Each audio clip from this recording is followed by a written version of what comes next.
실시간 정보 브리핑입니다. 먼저 첫 번째 소식입니다. 간밤 뱅크 오브 아메리카가 AMD의 투자 등급을 매수해서 중립으로 하향 조정하자 AMD의 주가가 5% 이상 급락했습니다. 이번 조정의 배경으로는 엔비디아의 지배력에 따른 경쟁 위험 증가가 지목됐습니다. 이어서 다음 소식입니다. 현재 시간 9일 중국 정부가 엔비디아에 대해 반독점 조사에 착수했다는 외신 보도가 나왔습니다. 이에 간밤 엔비디아의 주가는 2.5% 이상 내리면서 3대 지수에 하방 압력을 가했습니다. 이어서 다음 소식입니다. 중국이 내년 들어서 국내 소비를 촉진하기 위해 더 적극적인 재정 정책과 완화된 통화 정책을 발표할 예정입니다. 중국 지도부는 오는 11일부터 이틀간 진행되는 중앙경제공작회의를 앞두고 이같이 밝혔습니다. 이어서 마지막 소식입니다. 현재 시간 9일 오픈 AI가 동영상 생성 AI 소라를 정식 출시했습니다. 지난 2월 첫 발표 이후로 10개월 만인데 이날부터 유럽 일부를 제외한 대부분의 국가에서 사용이 가능합니다.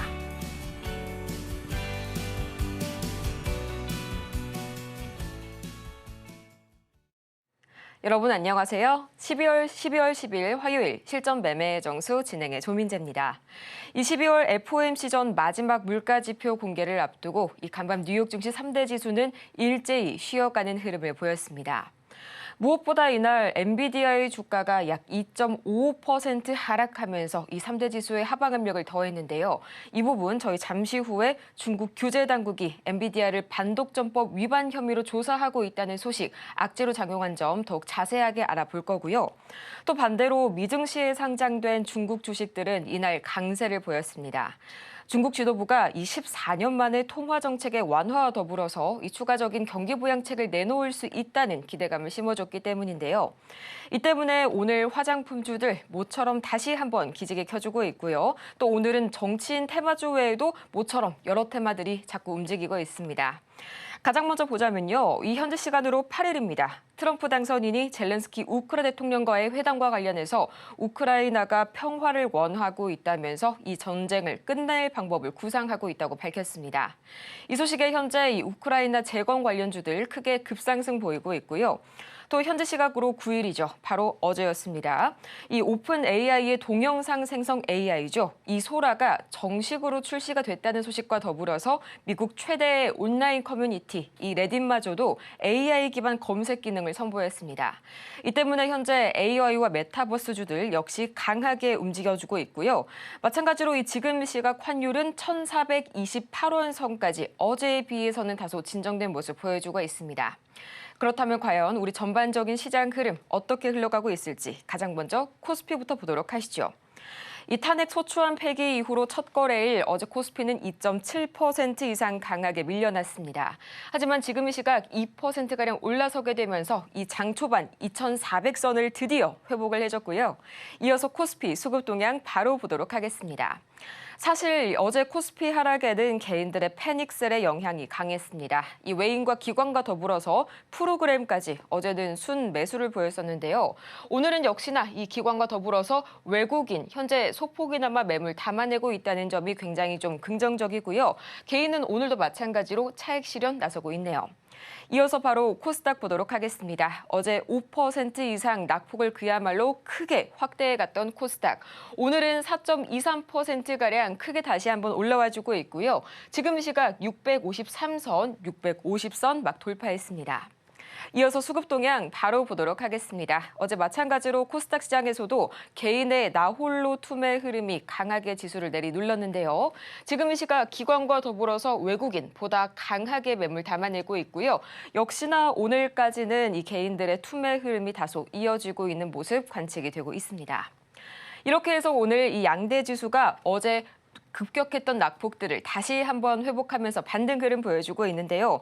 아무래도 이 코스닥의 경우에는 현재 밸류가 워낙 저평가가 되어 있기 때문에 이 저가 매수에 대한 매력이 강하게 작용이 된 것 같습니다. 이런 시장 속에서 오늘 저희가 주목해볼 섹터는요. 이 정치 테마주. 현재 시국이다 보니까요. 이 정치 테마주로도 들어가지만 원래로는 식음료 업종에 해당이 되는 그런 주인공이 기다리고 있습니다.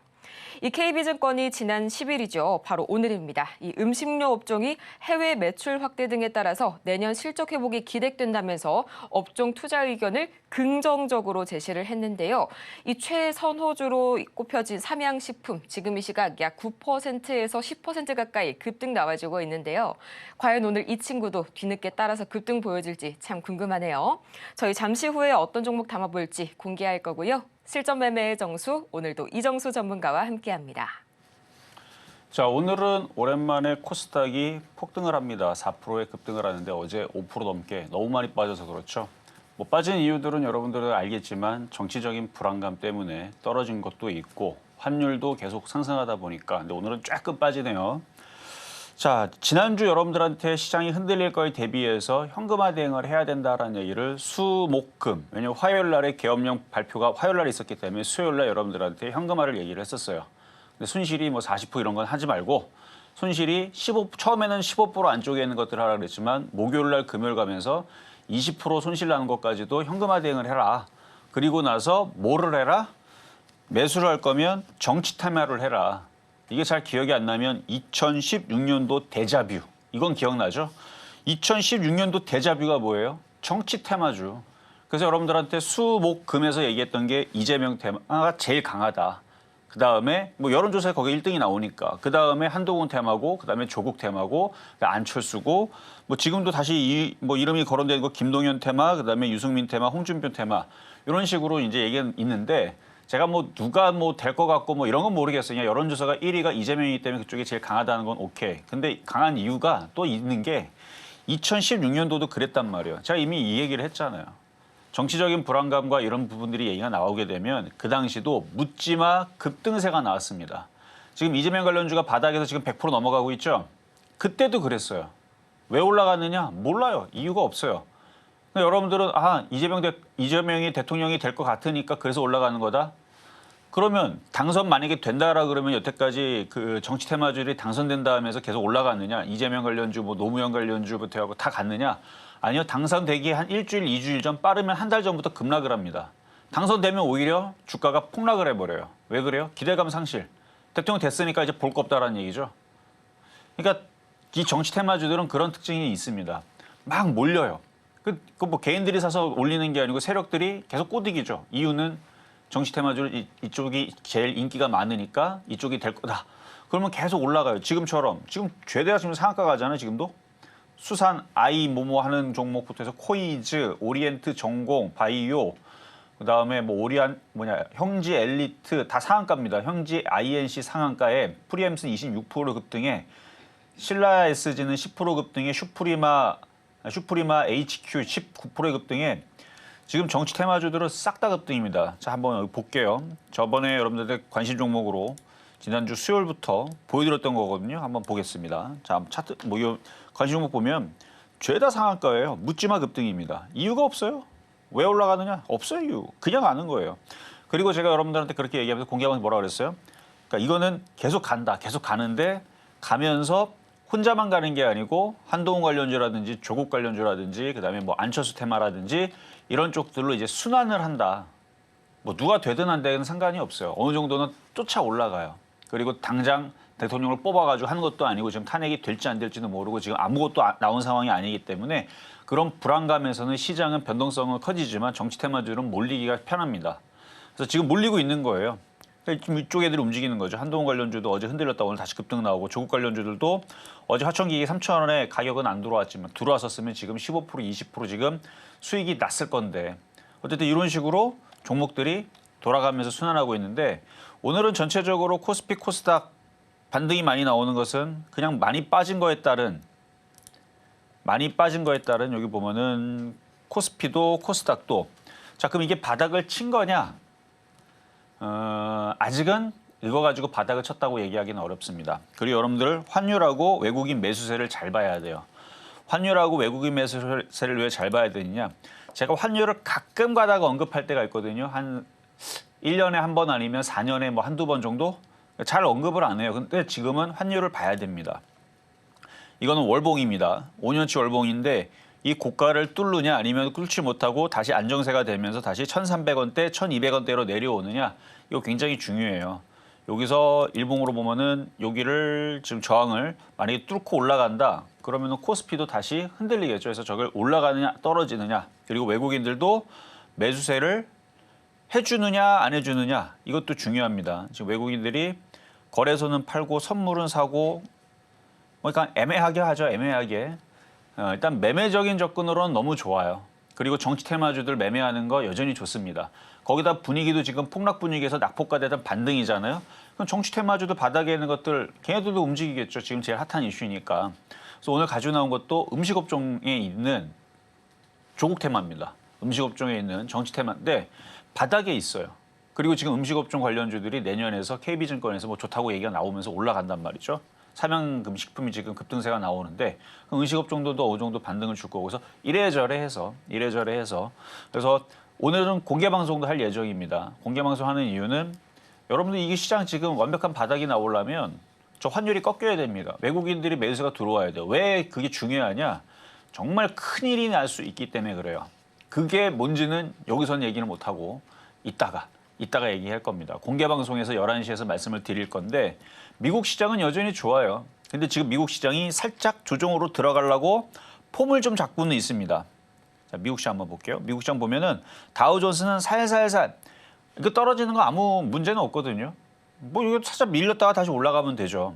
나스닥도 아직은 조정은 모습 안 보이지만 오늘이나 내일에서 다시 살살살 조정을 받으면 또 떨어졌다가 다시 올라가겠죠. 제가 예전 미국 시장은 한 달에 일주일 정도에서 길게는 한 보름에서 한 3주 정도 그 정도는 조정을 받으면서 항상 움직였었어요. 안 그랬던 적이 없어요. 올라가긴 올라가는데 중간에 일주일에서 한 3주 정도는 조정을 받았다가 올라갑니다. 근데 그 조정받을 때 우리나라는 죽겠다 하고 흔들릴지도 모르는데 일단 환율하고 외국인 매수 잘 보시고 어떤 반등은 나온 거는 반갑지만 매매를 해야 됩니다. 매매를 해야 되고 지난주에서 손실이 적었던 걸 가지고 현금화했던 사람들은 정치 테마를 들어가서 매매를 하는 거 너무 좋죠. 근데 지난주에 대응을 못 해가지고 지금 손절할까? 반등 줄 때는 비중을 줄여야 됩니다. 요 얘기만 할게요. 그러니까 너무 폭락한 상태에서는 던지면 안 되는 이유가 바로 중간중간에 이렇게 종목들이 5% 뭐 잘 움직이면 뭐 10%도 반등을 주니까 그러니까 그런 상황들 때문에 30% 40% 깨져 있는 것들은 함부로 던지지 말라고 말씀을 드린 건데 시장이 아직 바닥을 치지 않았습니다.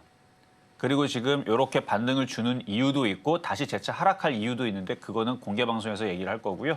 어쨌든 오늘 종목들 1,500개 코스닥 상승하고 있고 종목들이 일제히 모든 종목들이 반등 주고 있는 좋은 분위기인데 이런 식으로 한 일주일만 올라갔으면 좋겠는데 그렇게까지는 아닐 것 같고 어쨌든 이 반등을 이용을 해서 어떻게 해야 되는지 이따 공개 방송에도 얘기해 드릴 거고요. 자, 그럼 시작하도록 하겠습니다.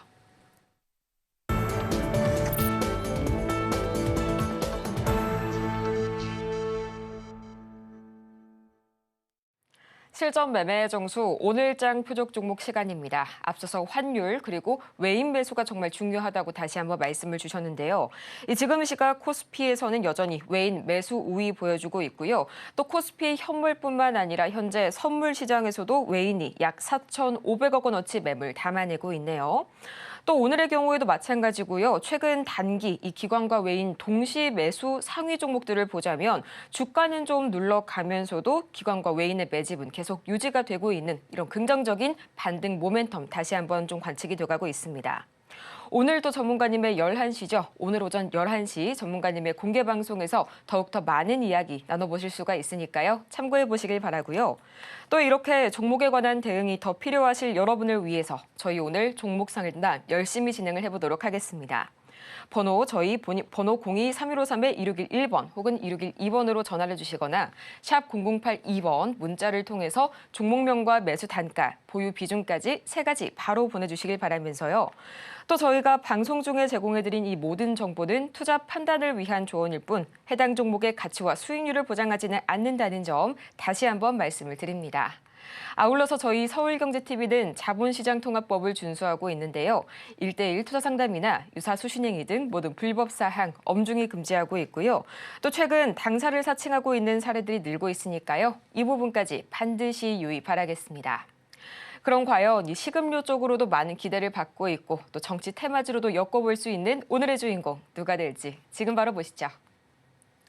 네, 오늘장 표적 종목 신송홀딩스 익숙하신 분들 많으실 텐데요. 매수가는 잠시 후에 만나볼게요. 현재 신송홀딩스 주가 흐름 바로 체크해 보도록 하겠습니다. 역시나 이 정치 테마주와 엮여 있다 보니까 5% 이상 강하게 올라와주고 있습니다. 지금 이 시각 6,340원 선까지 올라왔는데요. 전문가님, 여기에서 더 추가로 슈팅 가능성이 충분하다는 말씀이시죠? 뭐 지금 많이 빠졌기 때문에 반등을 주는 거는 당연한 거고 이게 정치 테마로 또 엮여 있어서 지금 뭐 안철수 테마도 강하죠. 강하고 지금 이재명 테마도 강하고 약간 얘네들을 보게 되면 지금 정치 테마주도 보게 되면 2016년도에 그 묻지마 장세, 묻지마 급등주.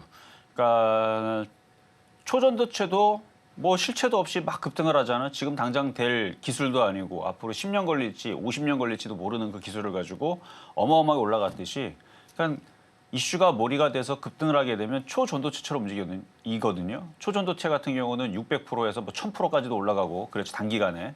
지금 이재명 테마가 지금 저런 식으로 올라간다 그러면 지금 안철수 그러니까 뭐 대통령이 뭐 여러 명 나오는 게 아니잖아요. 한 명 나오는 건데 가능성은 지금 국민투표로 어차피 국민투표로 뽑는 거잖아요. 뭐 누가 지명하는 게 아니고 대통령을. 그러면은 지금 거의 이쪽으로 몰릴 게 당연한데도 불구하고 그러면 안철수 테마나 조국 테마나 한동훈 테마는 안 가야 되는 거잖아요. 근데 움직이죠. 원래 그래요. 이유가 없어요. 그냥 가면 너도 가니 나도 가니 하면서 움직이고 그리고 정치 테마로 엮이는 것들이 이게 종목이 딱 거기에만 선택되는 게 아니고 얘는 안철수 테마이면서 조국 테마이면서 한동훈 테마이면서 이재명 테마인 애들이 있습니다. 뭐 그런 애들도 있고요. 양다리 걸친 애들도 있고 석다리 걸친 애들도 있고 되게 많아요. 그러니까 꼭 그렇진 않다는 거. 그러니까 얘가 꼭 여기 있다 그런 것도 아니고 아까도 했지만 오늘 아침에 KB증권에서 보고서 하나 나왔는데 음식료 업종 내년 실적 회복 그래갖고 삼양식품 최고 선호주 했는데 신송홀딩스도 음식 업종입니다. 원래부터 음식 업종이었어요. 근데 삼양식품이 지금 급등이 나옵니다. 급등이 나와서 이따 차트 보면은 많이 올라갔는데 여기서 급등 나온다는 얘기는 음식 업종들 쪽으로 매수세가 들어올 수도 있다. 그러니까 조국 테마이면서 음식 업종이니까 그리고 지금 화천기계가 9.3% 폭등이 나오네요. 그러니까 갑자기 지금 그러니까 정치 테마주 쪽으로 몰리면서 움직이는 거죠. 그러니까 바닥에 있는 애들은 그냥 안전하다고 그랬잖아요. 그래서 대형 포장도 9%까지는 아니지만 지금 3.9% 올라가고 있는 4% 지금 올라가고 곧 다 움직이겠죠. 뭐. 어쨌든 정치 테마주들은 묻지마 장세가 나오고 있는 중이라 그래서 이래저래 그래도 안전한 음식 업종이면서 바닥주이면서 정치 테마로 엮여 있는 신송홀딩스 가격 전략은 잠시 뒤에 공개하도록 하겠습니다. 신송홀딩스 정말 매수가 오늘 어떻게 될지 저도 궁금한데요. 가장 먼저 지난주 표적 종목 현재 상황부터 살펴보고 오도록 하겠습니다. 네, 지난주 표적 종목 오늘 상황입니다. 가장 먼저 12월 2일 우리바이오 3,100원에 만나봤는데요. 3.6%의 상승률 기록하면서 목표가 달성에 성공했고요. 또 12월 3일 오성 첨단 소재 1,400원 2.9%의 상승률 기록하고 있습니다. 또 4일과 5일, 6일 대형 포장 만나봤는데요. 4일 같은 경우에는 1,033원에 0.8%의 상승률, 또 5일과 6일은 1,000원에 만나봤었죠. 각각 4.1%의 목표가 달성 나란히 이뤄냈습니다. 이어서 이번 주 바로 보도록 할 텐데요. 가장 먼저 어제였죠. 네, 어제 상황 바로 보도록 하겠습니다. 12월 9일 화천기계 3,000원에 저희 매수가 만나봤는데요. 아쉽게도 아직까지는 이 매수가 기준으로 도달하지 못했습니다. 이렇게 지난주 표적 종목 상황 다시 한번 살펴보고 왔는데요. 그새 또 대형 포장이 다시 한번 상승률 높여가면서 역시나 아직까지 정치 테마주 건재하다는 모습 보여주고 있습니다. 또 오늘은 새로 추가가 됐었죠. 이 신송홀딩스 과연 어떻게 매수가 전략 세워볼지 지금 바로 만나보시죠. 자, 어제 얘기 드렸던 화천기계가 가격은 안 돌아왔어요. 아쉽게도 조금만 더 내려섰으면 들어왔을 텐데 자, 차트 한번 볼게요. 지금 정치 테마주의 흐름들은 진짜 말 그대로 묻지마 장세예요. 지금 이재명 테마 같은 경우는 사실 더 갈 것 같아요. 더 갈 것 같은데 사라는 얘기 못 해요. 엄청 많이 갔거든요. 좀 봐봐요. 이쪽 에이텍 바닥에서 몇 프로 갔을 것 같아요? 바닥 대비 10,000원짜리가 40,000원 갔어요. 몇 프로 갔어요? 315% 갔습니다. 바닥 대비예요. 최근에 뭐 수요일서부터 움직인 걸 따지게 되면 한 200% 정도에서 300% 안 되게 움직였을 텐데 한 250%. 근데 바닥 대비는 300% 넘게 올라갔고요. 수산 얘도 8,000원짜리가 20,000원 갔으니까 얘도 140% 정도 올라갔고 일성건설도 바닥 대비입니다. 10월 저점 기준으로는 그러니까 어마어마하게 올라갔어요. 지금 얘도 300%입니다. 그러니까 지금 이재명 관련주들은 200%에서 그러니까 적게 간 애들이 100% 정도가 될 거고 대부분이 200%에서 한 400% 정도 올라간 것 같은데 엄청 많이 갔으니까 지금 900원짜리가 2,600원 갔으니까 그러니까 이런 식으로 많이 갔는데 그러면 이렇게 많이 올라갔으니까 고만 가야 되잖아요. 저도 저게 결국 나중에는 다시 원래 자리로 내려올 건 확실한데 저거 결국 나중에 내려와요. 초전도체처럼 많이 올라갔다가 분명히 떨어질 거란 말이에요. 떨어질 거긴 한데 어쨌든 지금 이게 시세가 붙으니까 계속 올라가니까 이제 개인 투자자들이 이거는 못 사고 그래서 조국 관련주를 사든. 그래서 어제 그래서 화천기계 얘기했던 거예요. 바닥에 있으니까. 아직 올라간 게 없죠. 계속 띄울 겁니다. 이쪽으로. 올라간 게 없으니까. 왜냐면 이것도 갔으니까. 그리고 지금 한동훈 관련주들도 바닥에서 어느 정도 떴어요. 그리고 안철수 테마주들도 여기는 없는데 안랩이라든지 써니전자라든지 이게 간단 말이에요. 지금 써니전자, 안랩. 이것도 바닥에서 지금 거의 100% 가까이 올라갔죠. 한 50%? 50% 정도 올라오고 무거워서 그렇고 써니전자는 좀만 더 올라가면 이제 100% 올라가죠. 1,600원대에서 2,900원. 그러니까 이런 식으로 다 올라가다 보니까 종목들이 움직이는 겁니다. 그러니까 어제 화천기계 바닥에 있을 때 쥐어 놓으면 앞에 거래량도 있고 지금 2016년도에 데자뷰 현상이니까 이재명 관련주가 워낙 강하니까 한동훈도 가고 그러니까 국민 여론조사에 보면은 거기 인기투표 순서대로 움직이는 거예요. 이재명, 한동훈, 조국 뭐 이런 순서잖아요. 그다음에 뭐 안철수 뭐 이런 순서. 그러니까 이런 순서대로 종목들이 움직이니까 거기에 맞춰서 이미 벌써 인기투표에 있는 애들은 먼저 움직여서 올라갔으니까 변동성이 20, 30% 빠질 수 있다. 근데 올라가면 지금처럼 올라가는 거예요. 200%, 300%. 이재명 테마주처럼.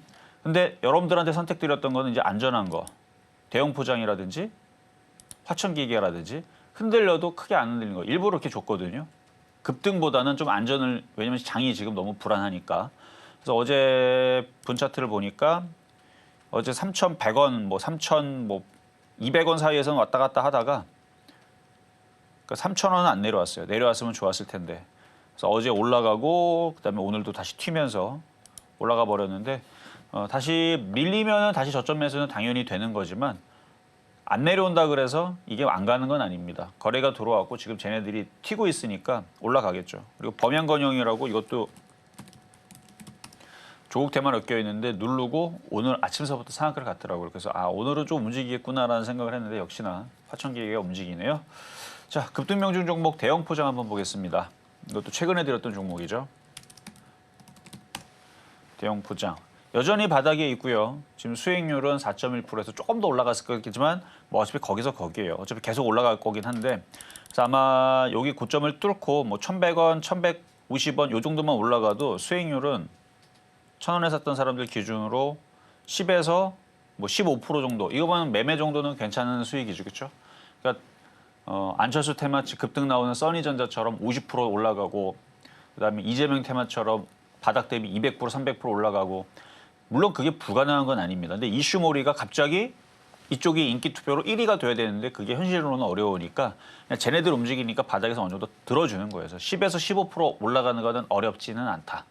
근데 50% 올라가거나 뭐 200% 올라가는 건 뭔가 호재거리가 아니면 이슈몰이가 뭔가 되면서 좋게 됐을 때 그러면은 이제 얘도 집중이 되면서 급등은 할 수는 있지만 그냥 간단하게 1,100원, 1,150원에서 그 정도는 욕심내지 말고 파시는. 이거 지금도 바닥이기 때문에 만만합니다. 지금도 뭐 살 수도 있고 가져가도 되고 뭐 그런 종목이니까 이미 수익 달성은 4.1% 됐기 때문에 절반은 팔았어도 뭐라 하지 않습니다. 어차피 팔았으면 딴 거 사면 되죠.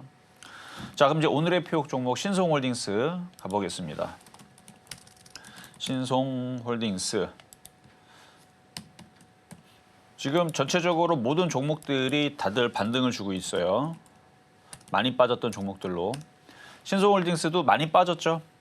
그동안 많이 빠졌고 그래서 낙폭과에 따른 지금 반등이 나오고 있는 중인데 얘는 그 조국 테마로서 포함이 되어 있고 정치 테마주들이 여전히 강하고 이재명 테마가 저렇게 한번 강하게 뜨게 되면 흔들려도 또 튑니다.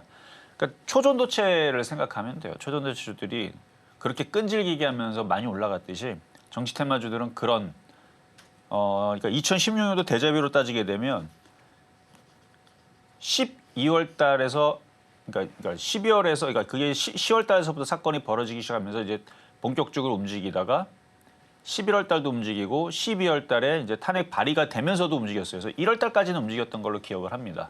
꽤 많이 갔죠. 근데 중간에 흔들리기도 했어요. 계속 올라간 게 아니고. 어쨌든 요 정치 테마주들이 하루 이틀 만에 끝나거나 그러진 않을 것 같다. 지금 이제 올 연말까지는 계속 봐야 되고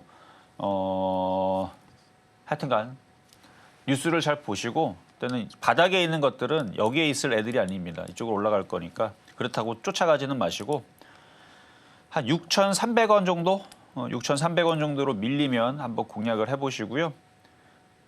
지금 뭐 정치 테마주들이 핫하고 뜨겁기 때문에 화천지기가 계속 올라가면 대형 포장 지금 계속 올라가죠.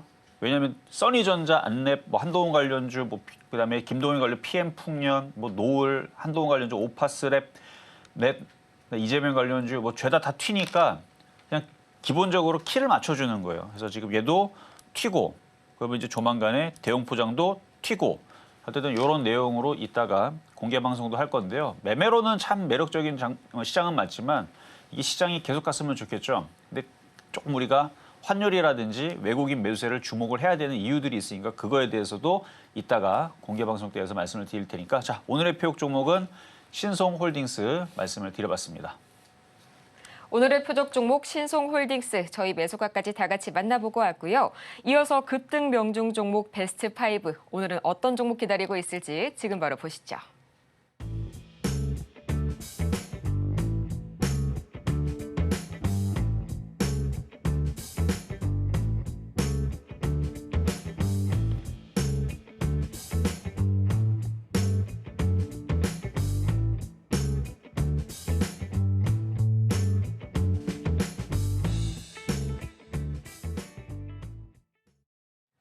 이렇게 급등 명중 종목 베스트 5까지 다 같이 만나보고 왔고요. 이어지는 시간에서는 저희 종목 상담 드디어 도와드릴 텐데 오늘도 마찬가지로 참 많이 흔들리고 계신 분들 많으실 겁니다. 지금 바로 화면 하단을 참고하셔서요. 샵 0082번을 통해서 종목명과 매수 단가, 보유 비중까지 세 가지 바로 보내주시길 바라면서요. 그럼 오늘의 첫 번째 종목 바로 만나보도록 하겠습니다. 우리기술 들어와 있습니다. 2,400원에 또 2%의 현재 비중 말씀을 주셨는데요. 현재 지금 이 시각 주가 흐름 바로 보도록 하겠습니다. 현재 2.42%가량 반등 다시 한번 보여주게 되면서 1,695원 선에 현재 돌파를 했었습니다. 그런데 워낙 또 우리기술 테마가 또 테마다 보니까요. 지금 잠깐의 반등폭이 다음 날에 더 큰 하락으로 이어지지 않을지 참 걱정 많으실 텐데요. 전문가님, 우리 기술 지금이라도 좀 정리를 슬슬 해봐야 될까요? 2,400원이면은 단번에 올라올 것 같지는 않은데 그래도 반등이 지금 시장이 나오고 있으니까 자 차트 한번 볼게요. 자 하락일자까지 밀렸어요. 밀렸고 전저점 자리 지지 있고 거래는 실리지 않았고 장이 빠지면서 시장이 빠지면서 빠졌기 때문에 빠진 겁니다. 어느 정도 빠졌으니까 이제 시장이 반등을 며칠을 줄지는 모르죠. 일주일은 넘지 않은 선에서 우리나라 시장 일주일 이상 계속 연속적으로 올라가는 경우 쉽지 않았습니다. 없었었던 것 같아요. 최근 들어서. 그러니까 계속적으로 시장이 반등 준다고 올라간다 생각하지 말고 적당히 반등을 주면 뭐 2,000원만 오더라도 한번 손절을 고민을 해보시는 게 좋을 것 같아요. 지금은 너무 많이 빠졌으니까 손절할 필요가 없습니다. 2,400원에서 손실이 지금 32% 넘어가죠. 줄어들어야죠.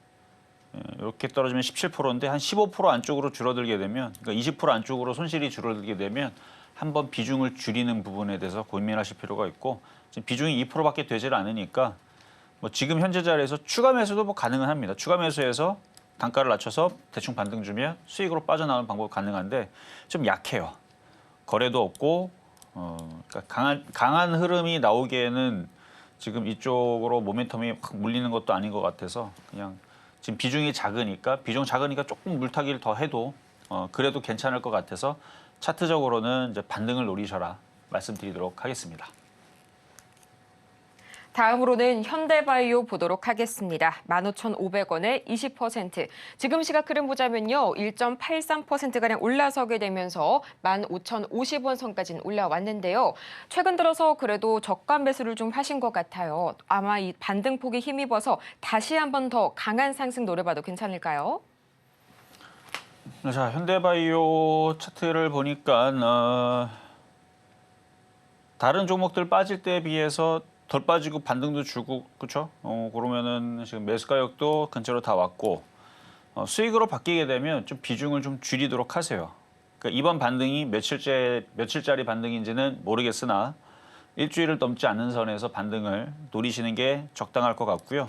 많이 올라가면 17,000원에서 18,000원 사이. 그러니까 이렇게까지 욕심내라는 얘기는 아닙니다. 그러니까 반등이 좀 더 이어지면서 올라오면 한번 줄이는 게 낫다. 왜 그런지는 이따 공개 방송에서 한번 들어보세요. 여러분들 들으면 깜짝 놀랄 얘기들이 있습니다. 그러니까 이 시장이 계속적으로 올라갈 거라 생각을 하는 건 여러분들이 외국인들의 그 함정에 빠지는 방법밖에 안 돼요.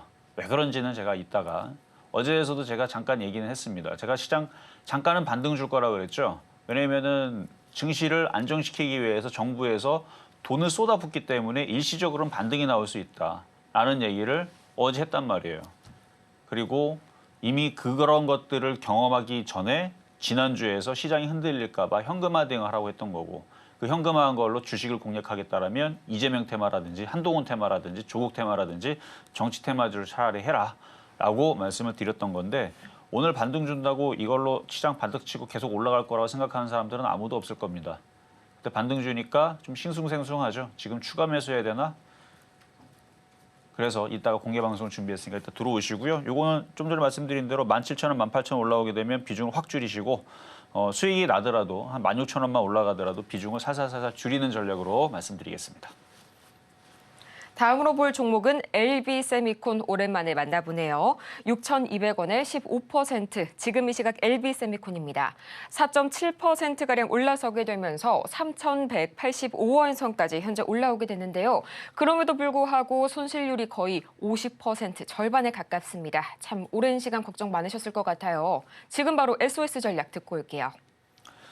이렇게 많이 물린 거는 방법이 없어요. 손실이 지금도 예를 들어서 한 5%도 안 된다. 5%도 안 되면 지금 자리에서는 수익에서 빠져나올 수 있겠죠. 그 정도면. 근데 5%가 아니고 50%면 가지고 있어야 돼. 방법이 없습니다. 6,200원. 올라올 수 있느냐? 일단 올해는 너무 그쵸? 시간이 없죠. 올해 안에는 당연히 못 가고 그럼 내년에 올라갈 수 있느냐? 그래서 공개 방송을 준비를 한 겁니다. 쉽지가 않아요. 그러니까 계엄령을 선포하기 이전과 이후에 우리나라 증시에 바라보는 해외 시선들이 많이 바뀌었습니다. 그래서 그래요. 대응하는 방법도 그러면은 이게 지금 저점이고 그러면은 외국인들이 막 사야 되는데 외국인들이 뜯을 겁니다. 그러니까 지금은 반등을 줄 때 어떻게든 여러분들이 현금화를 잘 하고 단타를 잘 치고 그럼 기회가 되거든요. 그러니까 하락장이든 빠질 때에서도 그러니까 우리나라만 지금 이상하게 지금 상황이 이렇게 돼버린 거잖아요. 계엄령 선포 이후에서 지금은 시장 상황이 환율을 보면 알아요. 환율이 왜 급등을 하느냐. 제가 환율 얘기 잘 안 하거든요. 근데 지금 상황은 환율을 봐야 됩니다. 뭐 우리나라 내수, 우리나라 지금 인구 비율, 그 다음에 수출의 부진, 한국은행장이 계속 우리나라 시장에 대해서 경고를 계속 했었어요. 계속 했었습니다.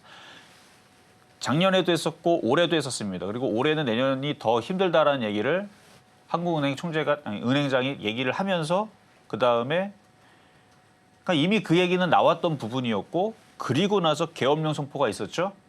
이건 심각한 겁니다. 지금 반등 준다고 이게 끝이 아니에요. 근데 이거를 잘 슬기롭게 대처를 한다라 그러면 그러니까 손실이 작았던 부분들을 이번에 빠져나오는 전략을 써야 됩니다. 그래서 오늘 공개 방송이 중요하다고 얘기하는 건데 그래야지만 또 다시 폭락이 나올 때에서 밑에 잡아 주워 담고 다시 올라갈 때 단타를 치지. 하여튼 그렇습니다. 반등을 줄 때 현금화 대응을 잘 해야 되는데 얘는 방법이 없어요. 현금화 대응 할 수가 없습니다. 5,000원에 물렸다면 6,200원에 물렸다면 손실이 크기 때문에 추가 매수만 좀 조심하시고 괜히 추가 매수했다가 반등 줬다가 또 떨어져 버리게 되면 아무것도 대응이 안 되니까 만약 지금 추가 매수를 단행을 한다 그러면 조금 오르면 팔아야 돼요. 그 추가 매수한 부분들은 그거까지는 전략이 가능합니다.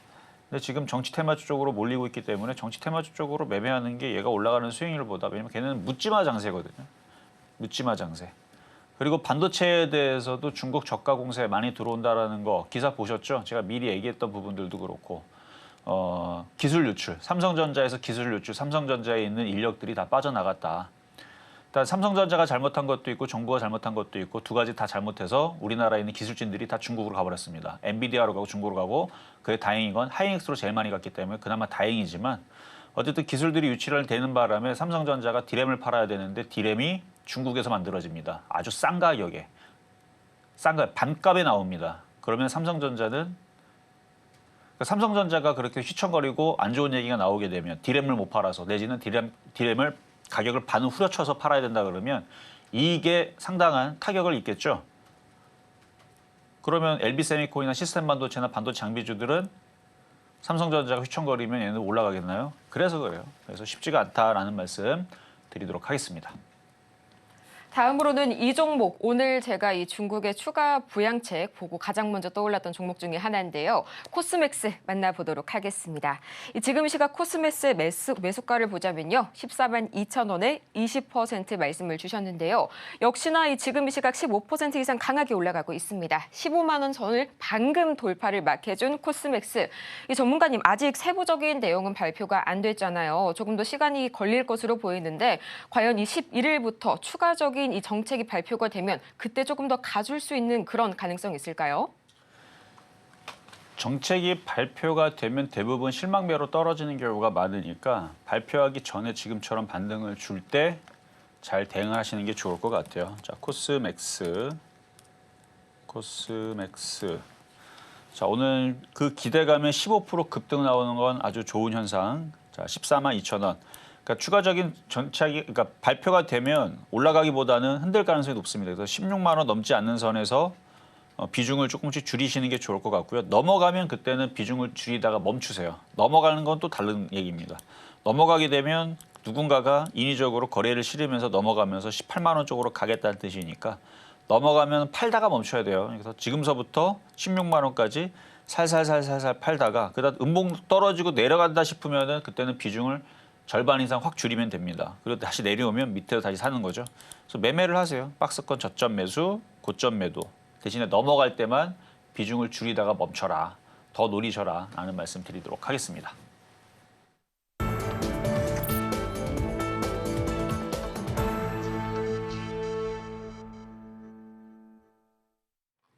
이제는 미국 주식이다. 투자의 한계가 사라진 이곳, 여러분은 지금 미국 주식의 정수 만나고 계십니다. 이 간밤 제가 오늘 엔비디아 소식에 하나 좀 출렁이시는 분들 꽤 계실 것 같아서요. 이 관련 내용 자세하게 한번 제가 요약을 해서 가져와 봤습니다.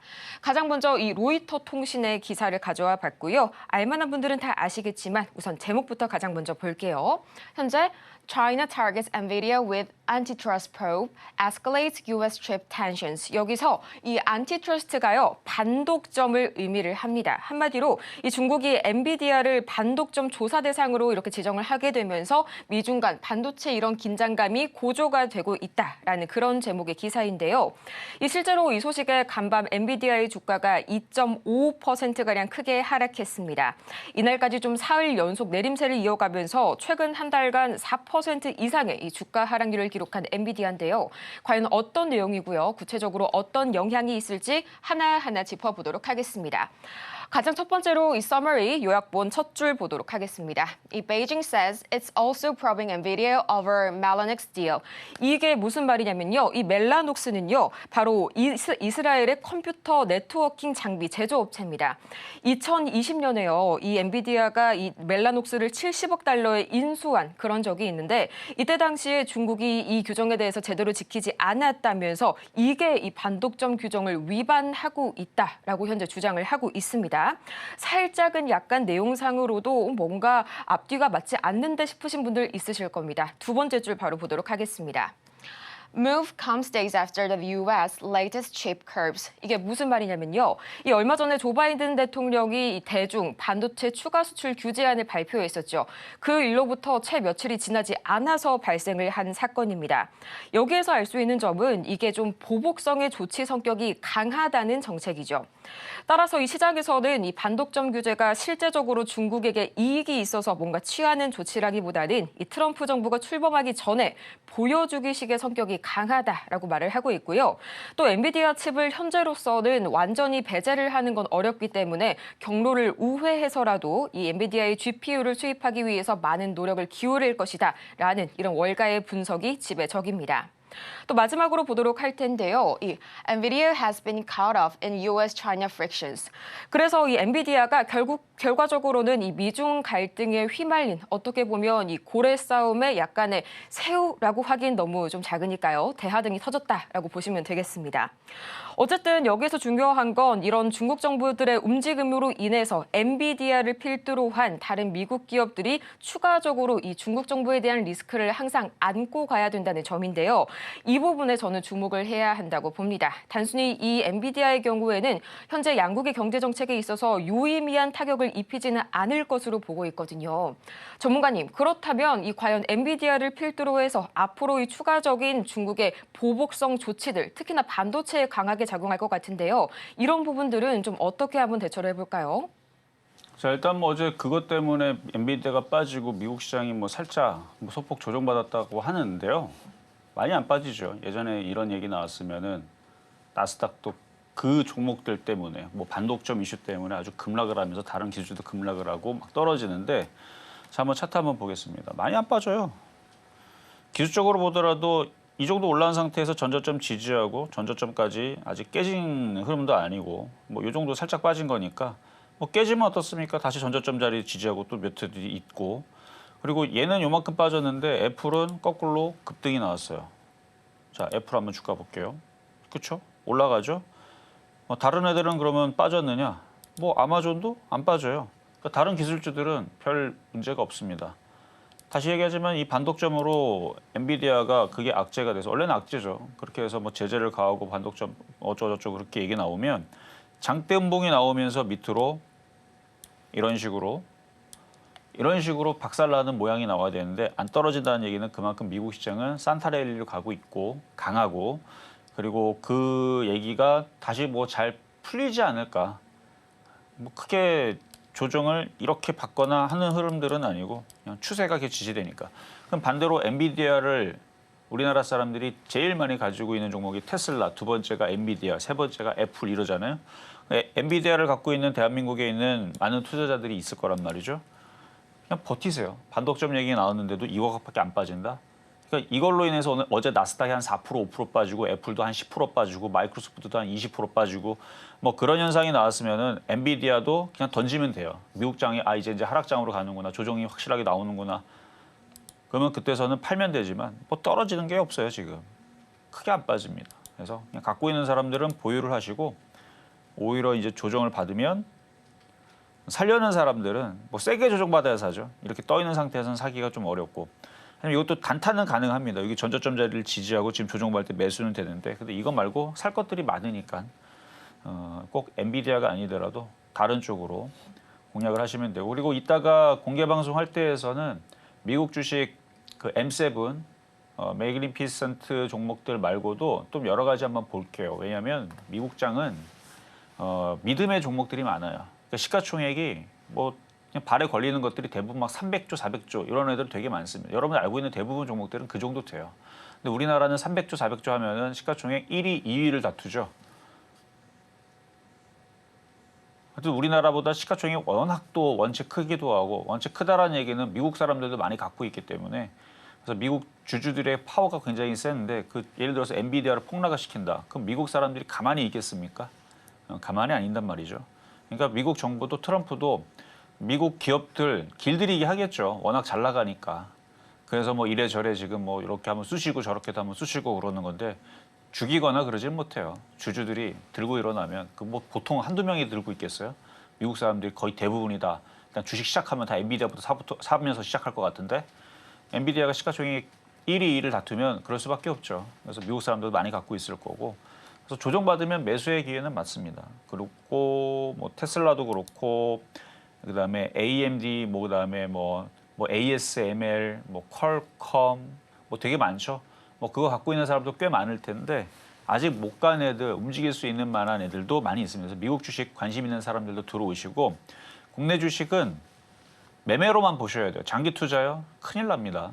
장기 투자했다 왜 큰일 나는지 이따 공개 방송에도 말씀을 드릴 거니까 잘 들어오시고 그리고 미국 시장도 아까 미국 시장 그러니까 조정으로 들어갈 수 있는 얘기도 해드렸었죠.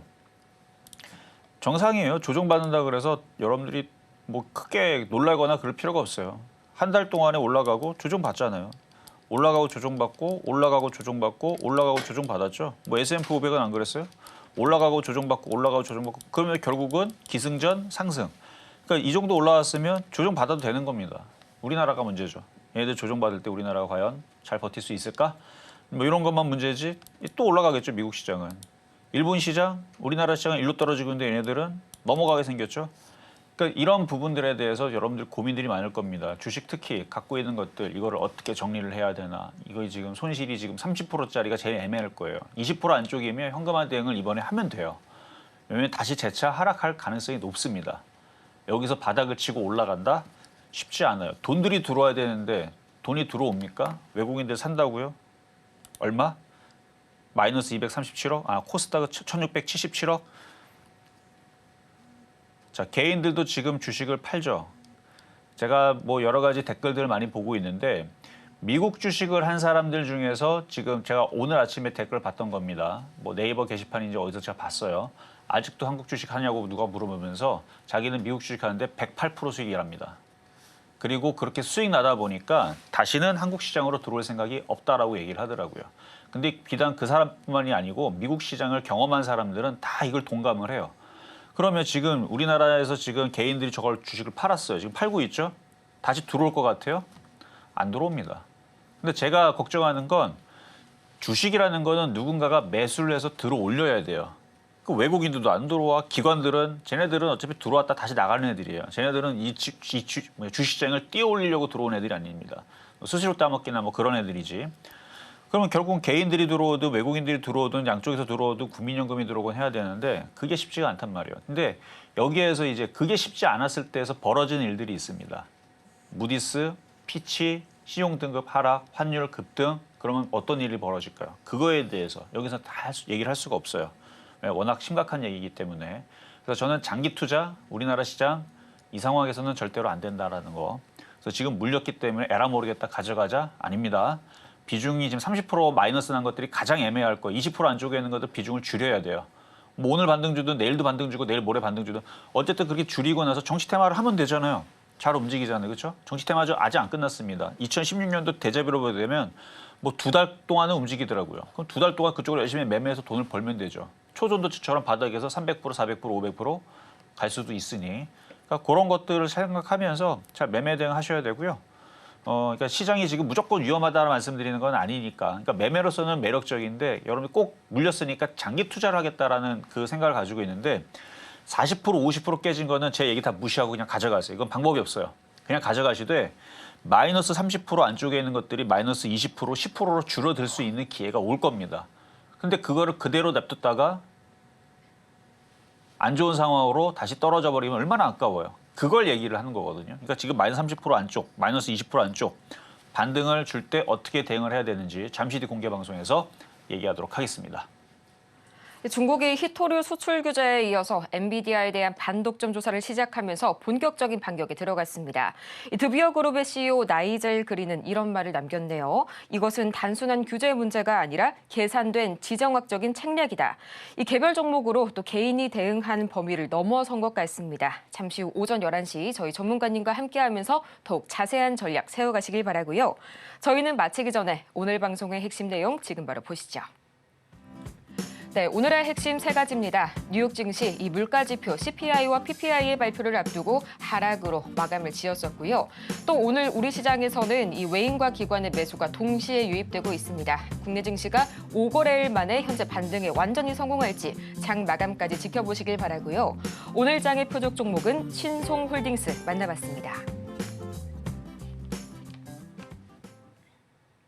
오늘 저희가 준비한 소식은 여기까지입니다. 저희가 방송 중에 제공해드린 모든 정보는 투자 판단을 위한 조언일 뿐 해당 종목의 가치와 수익률을 보장하지는 않는다는 점 다시 한번 말씀을 드리겠고요.